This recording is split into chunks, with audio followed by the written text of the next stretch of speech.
आइए बात करते हैं पैरेलल कॉम्बिनेशन के बारे में। हमने सीरीज कॉम्बिनेशन के बारे में बहुत ही अच्छी तरीके से पढ़ा, टोटल रेजिस्टेंस कैसे निकालें, उसका फॉर्मूला जनरेट। अगर मैं पैरेलल सर्किट की बात करता हूं तो पैरेलल में भी मैं 3 रेजिस्टेंस ही ले रहा हूं, आप मर्जी चाहे जितने ले लीजिए, फॉर्मूला जनरेट करने का तरीका सेम रहेगा।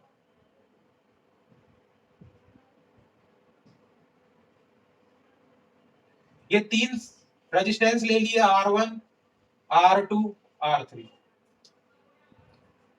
और इसको मैंने कनेक्ट कर दिया एक बैटरी से, और यहां पर मैंने एक की लगा दी। इस बैटरी की वोल्टेज V है और रेजिस्टेंस R1, R2, R3 है। हमसे इस कॉम्बिनेशन को सॉल्व करने के बारे में पूछा जा रहा है। अब सबसे पहली चीज, जैसे कि मैंने सीरीज सर्किट में भी बताई थी, कि पता कैसे चलेगा कि कॉम्बिनेशन को पैरेलल लेना है या सीरीज। देखो अभी जो मैंने डायग्राम बनाया इसमें तो आप देख सकते हो तीनों पैरेलल दिख रहा है, तो कहना आसान है। लेकिन ऐसे भी कॉम्बिनेशन आएंगे, मैं क्वेश्चन भी डालूंगा जिसमें पता ही नहीं लगेगा कि सीरीज है या कॉम्बिनेशन या पैरेलल है। आप समझोगे सीरीज है, पैरेलल निकलेगा, आप समझोगे पैरेलल है, सीरीज निकलेगा। तो अंदाजा लगाना हर जगह सही नहीं है, और खासकर साइंस के केस में तो बिल्कुल नहीं। हम क्या कहते हैं कि इलेक्ट्रिक करंट जो है वो डिवाइड हो जाता है अगर सर्किट कैसा है, पैरेलल।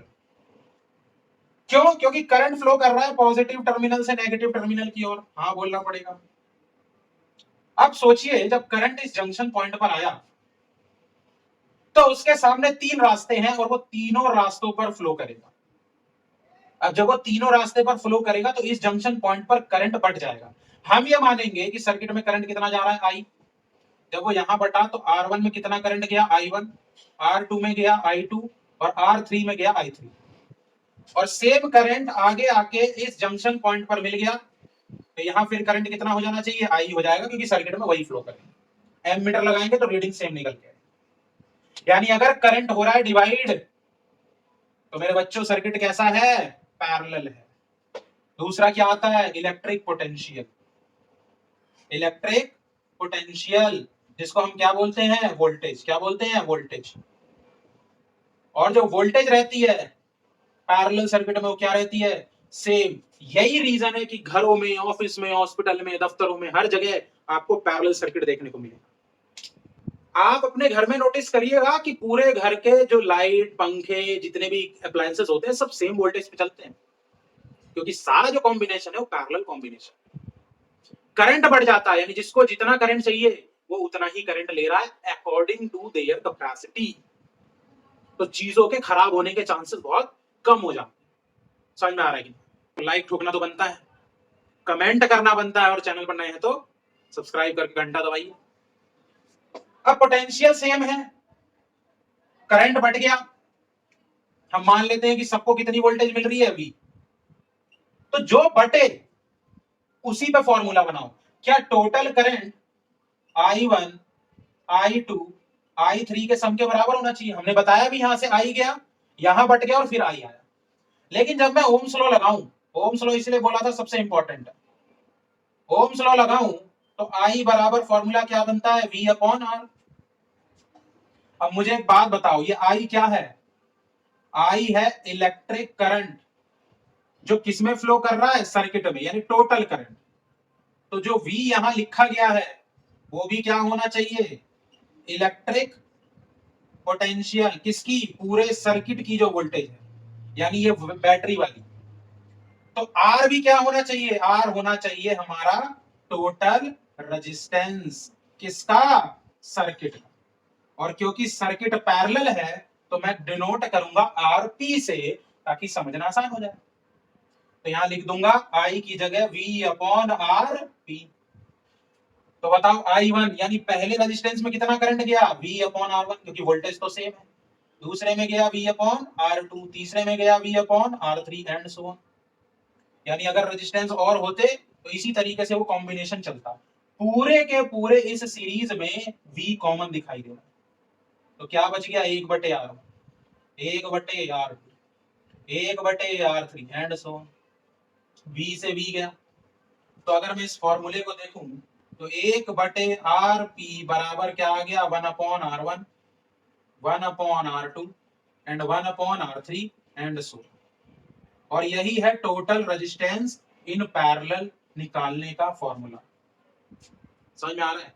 पहला पॉइंट करंट बट गया, दूसरा पॉइंट पोटेंशियल सेम है, और तीसरा पॉइंट टोटल रेजिस्टेंस निकालने का तरीका। लेकिन एक चीज ध्यान रखिएगा, सबसे कॉमन मिस्टेक, जब मैं इसको सॉल्व करूंगा तो मुझे 1/RP की वैल्यू मिलेगी। किसकी वैल्यू मिलेगी? 1/RP की वैल्यू मिलेगी। मुझे किसकी चाहिए? लेकिन हमें वैल्यू किसकी चाहिए? RP की। तो उसके लिए हमें क्या करना पड़ेगा? रेसिप्रोकल करना पड़ेगा। किसका? 1/RP का। और ये सबसे कॉमन होने वाली मिस्टेक है। कहने का मतलब है आपने सॉल्व किया और 1/RP बराबर 1/3 आ गया। आपने सोचा ये आंसर आ गया। कैसे आ गया आंसर? RP तो 3 ओम है। समझ में आ रहा है कि नहीं आ रहा है? तो ये चीज लास्ट में ध्यान रखना है, पैरेलल में सबसे बड़ी गड़बड़ होती है। जैसे मान लीजिए एक एग्जांपल ले लेते हैं, वो तो बहुत जरूरी है। 3 रेजिस्टेंस ले लिए, R1 1 ओम, R2 2 ओम और R3 3 ओम, और टोटल रेजिस्टेंस निकालना है। तो 1/RP बराबर क्या हो जाएगा? 1/1, 1/2, 1/3। एलसीएम कितना आ गया? 6। जब मैं सॉल्व करूंगा तो 6 + 3 + 1 2, 6 3 9 और 2 11/6 आया।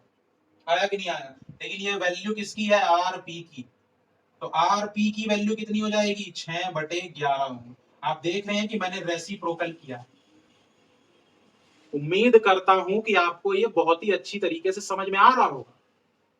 जब मैं इस न्यूमेरिकल को सॉल्व करके 6/RP निकालता हूं तो मुझे चौथा पॉइंट मिलता है। और चौथा पॉइंट ये कि जो टोटल रेजिस्टेंस होता है, टोटल रेजिस्टेंस पैरेलल में वो हमेशा छोटा होता है। किससे? Individual resistance. किससे? इंडिविजुअल रेजिस्टेंस से। आप देख सकते हैं कि जब आप 6/11 करोगे तो वैल्यू 1 से, 2 से और 3 से भी छोटी है। यही रीजन है पैरेलल कॉम्बिनेशन यूज करने का, क्योंकि टोटल रेजिस्टेंस तो कम हो गया, करंट का फ्लो बढ़ गया, यानी अच्छी खासी मात्रा में करंट मिल जाती है, जितनी चाहिए होती। आज की वीडियो में इतना ही। मिलूंगा नेक्स्ट वीडियो में न्यूमेरिकल्स के साथ। तब तक के लिए अपना ध्यान रखिए। धन्यवाद।